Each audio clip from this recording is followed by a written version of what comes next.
যা আপনি যে কোনো বার আসেন, আচ্ছা আচ্ছা, আপনি কালকে এলেও নেবেন। শুধু নিরামিষ, অনলি নিরামিষ। আর এটা হচ্ছে পোস্ট অফিসের সামনে, ওই যে পোস্ট অফিস, এই যে পোস্ট অফিস। একমাত্র নিরামিষ চটপটি, একমাত্র নিরামিষ চটপটির সন্ধান আজকে তোমাদের সামনে তুলে ধরলাম। সো হ্যালো ফ্রেন্ডস, আমি চলে এসেছি কাঁথি পোস্ট অফিসে। তো পোস্ট অফিসের সামনেই দেখতেই পাচ্ছ এই দাদাটা কিন্তু চটপটি নিয়ে বসে, লোকেশনটা আগেই দেখিয়ে দিয়েছি।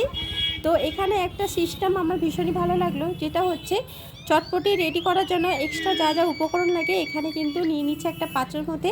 দেন চটপটির যে মটর থাকে ওটা মিক্সড করে তারপরে পরিবেশন করে। বাট অন্যান্য জায়গায় দেখেছি একসাথে চটপটি রেডি থাকে, জাস্ট গরম করে ওইখানে সার্ভ করা হয় বা বাড়ির জন্য নেওয়া হয়।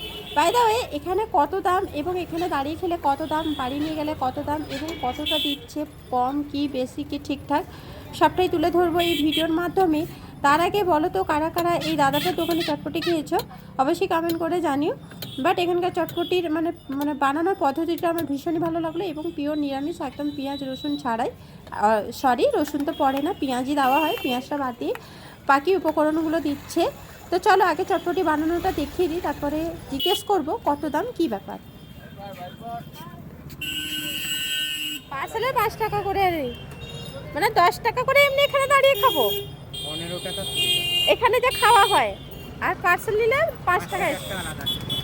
আচ্ছা, তাহলে করে দাও 15 টাকা করে 4টা করে দাও, মানে সো ফ্রেন্ডস, তোমরা শুনতে পেলে এখানে 15 টাকা করে কিন্তু চটপটির দাম। বাট অন্যান্য জায়গায় 10 টাকা করে চটপটি বিক্রি হয়, বাট এই দাদাটার দোকানে 15 টাকা করে।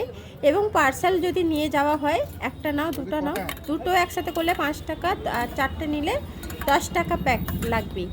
যাই হোক, এখানে মানে পার্সেলের জন্য এক্সট্রা 5 টাকা করে টাকা নিচ্ছে, আগে থেকেই বলে দিলাম।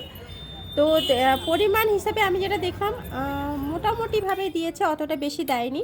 বাট 10 টাকায় এর থেকে বেশি দেয়। আমি যেটা এখানে দাঁড়িয়ে 15 টাকার খাই, বা বাড়ি যখন নিয়ে এলাম আমি 35 টাকায় 2 প্লেট হবে, বাট আমার মনে হলো অতটাও দেয়নি। বাট অন্যান্য জায়গায় 10 টাকায় এর থেকে একটু বেশি দেয়, তাই দাদার কাছে একটাই রিকোয়েস্ট, একটু বেশি চটপটি দিলে ভালো হয়। আর যদি আমি স্বাদের কথা বলি, স্বাদ অত্যন্ত ভালো এবং টেস্টি এবং আলাদা টাইপের চটপটিটা ভীষণই ভালো লাগলো খেতে, যার উপরে একটা ঝুরি ভাজাও ছড়ানো হচ্ছে।